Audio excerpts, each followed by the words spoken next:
Hi guys, and welcome back to my channel. Today I'm going to go over how I painted this Lynx sticker in acrylic ink. And just like usual, I started out by pre-wetting the paper, and this is because I use a hot press paper, which is very prone to cauliflowering unless you pre-wet it. And I'm also trying to get some really smooth blends between the colors, so pre-wetting really helps. So I'm just going over the entire Lynx and putting down my base colors, going from green to yellow, orange, red, pink, and then the body will be blue and back up to purple.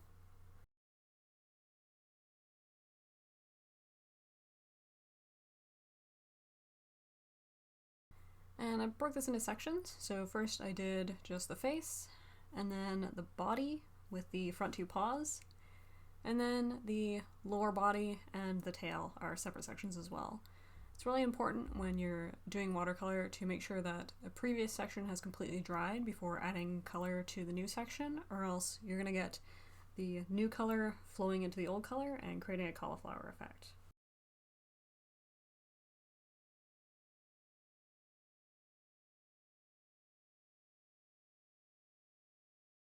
So my goal with this first layer is just to establish where I want the midtones to be, and I'm just doing that by ensuring that I keep the lightest areas white. So you'll see some areas where I go back, like on this foot here, and I pull back some of the color because I want it to be a bit lighter. And then with the second layer is when I'm going to establish most of my shadows. So you see here on the ear, I'm actually painting on dry paper. That's because I want these areas to be really crisp.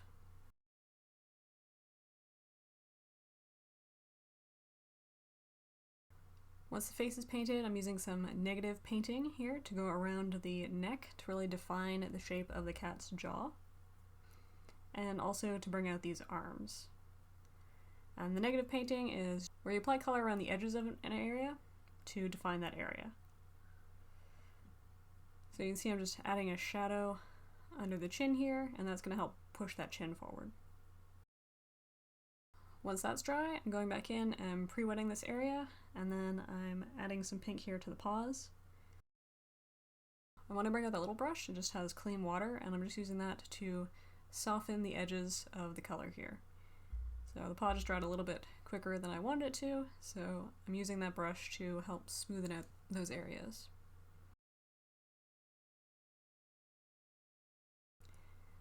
Now we're moving on to the markings, and for this I'm just glazing color on top of the colors that are already there.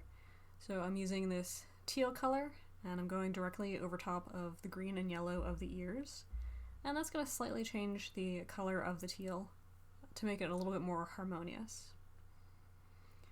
If you're going to glaze colors like this, it's good to use analogous colors, so those are colors that are right next to each other on the color wheel, and that'll help ensure that the colors blend together harmoniously, and you don't end up with a gray or a brown color.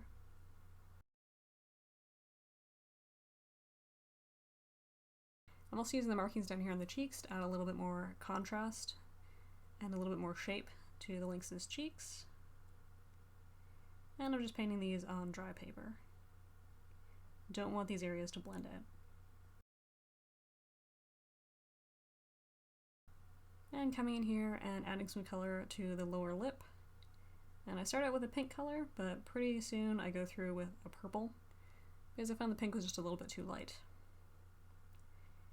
Going in and adding the spots in blue, and then I'm going to dab those up with paper towel to lighten them in the highlight areas. And I find this is a lot easier than trying to dilute the color for the center and then make it thicker for the outside. You can just pick up any extra color there. Same here with the color on the legs, and I do the same on the feet as well. And then here, adding the spot to the end of the tail, I go from a purple and add a little bit of pink in there as well, so it's going from a pinkish purple to more of a blue purple. And you can really see that when I lift off that highlight there. You can see that pink really shining through. My goal for this piece was to add as much color as possible. Usually when I'm doing a sticker, I want there to be a primary color that stands out, and usually I only do two or three colors. But for this one, I wanted it to be a standalone instead of fitting together in a set, so I wanted it to have all the colors. But I wanted to keep some orange for the face because lynxes are usually a grayish brown color, and I feel like the orange really helps emphasize that. Also, the human eye is naturally drawn to warm colors, so saving warm colors for the face is usually a good idea anyway. And here I'm glazing on some color for the toe beans. Because the color underneath is purple, the highlights on the toe beans are going to be a little bit purple, but I'm not too worried about that because the dark blue is still going to make that feel like a fairly neutral color, and because I didn't go very dark on that shading, it's still going to feel quite soft and shiny.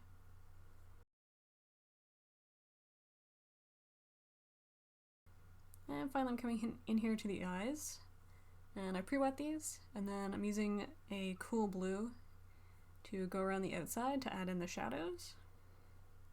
And I'm just letting that bleed into the rest of the eye. Using my clean damp brush there to just help disperse the color a little bit. And the same thing for this other eye over here. I always save the eyes for last because they make it really easy to balance any other areas of the composition that are unbalanced.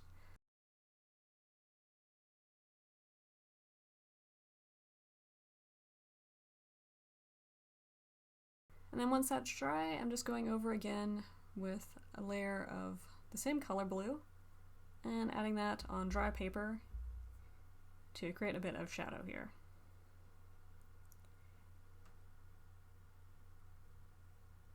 And now I'm going through with another layer of shadows, just to spice up any areas that I feel are a little bit too light. It's a good time to mention that I'm actually using India ink for this painting, so the color is actually waterproof. If you're doing this with watercolors, you'd have to be a little bit more careful when glazing over areas with darker markings because those would be more prone to lifting. But because I'm using India ink, those markings that I put down before are completely stationary. They're not going to be moving. And that makes adding this final shadow layer really easy.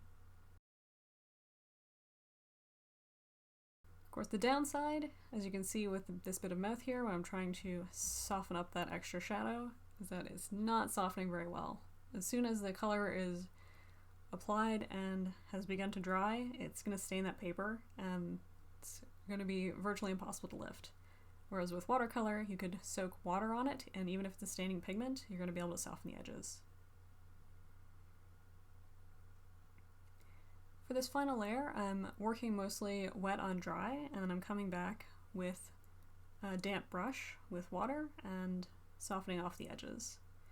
It can be a little bit of a struggle, as I said, especially with the India ink, to get those soft edges this way, but it does offer a very high level of control.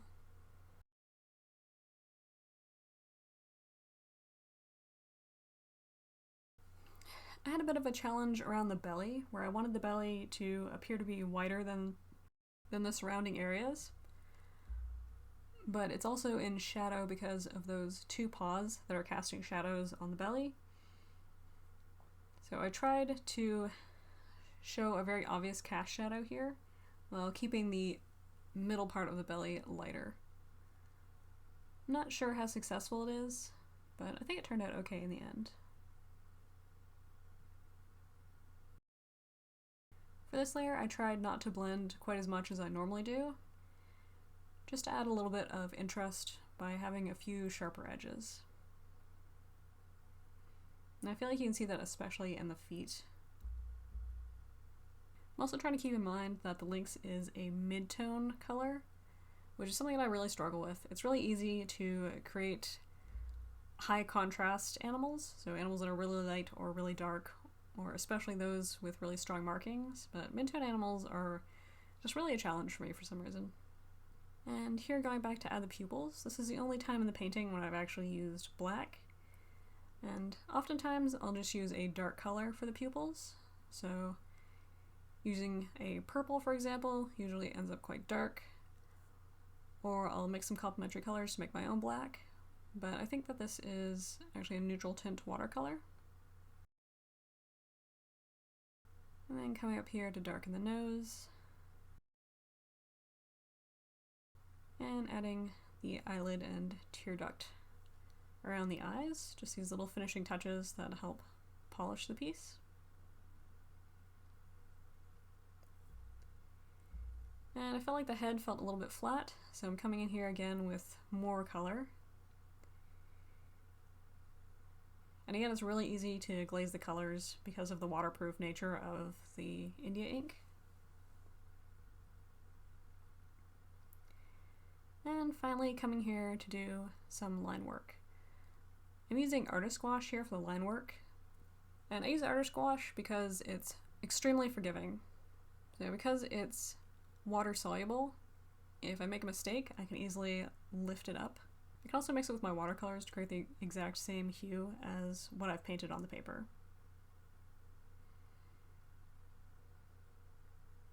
And how I transition between these colors is I'll put down 2 colors in the relative area where I think they would be, and then at the transition point between 2 colors, I'll use a clean damp brush and just gently wipe it between those 2 colors and allow them to bleed into each other.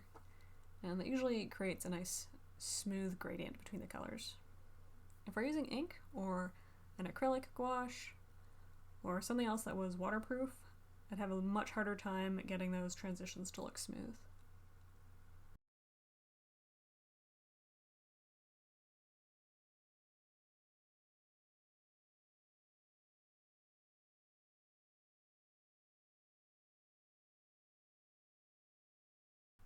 And here's an example you can see where I'm blending those colors together. Another good thing about the acrylic gouache is that because it's quite opaque, if I add color to an area and decide that that wasn't the right color, it's really easy to go over and either remove it or paint a completely different color over top of it.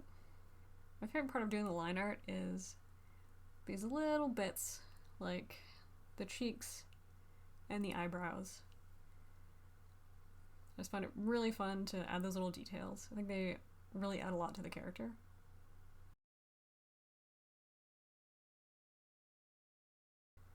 And last but not least, I like to add some white highlights. And of course I have to add some strong white highlights to the eyes, but also to the nose, a bit in the fur, and to the beans. Ever important. Shiny, soft beans. And we're coming close to the end here, so I just want to remind you guys that there's a full tutorial for this piece available on my Patreon and Ko-fi accounts. So feel free to swing by there and check those out. Patreon has a free 1-week trial if you wanted to check out my tutorials and see what they're all about. Make sure if they're right for you before you have to pay anything. And otherwise, I hope this has been helpful. And thank you very much for watching. Have a great day.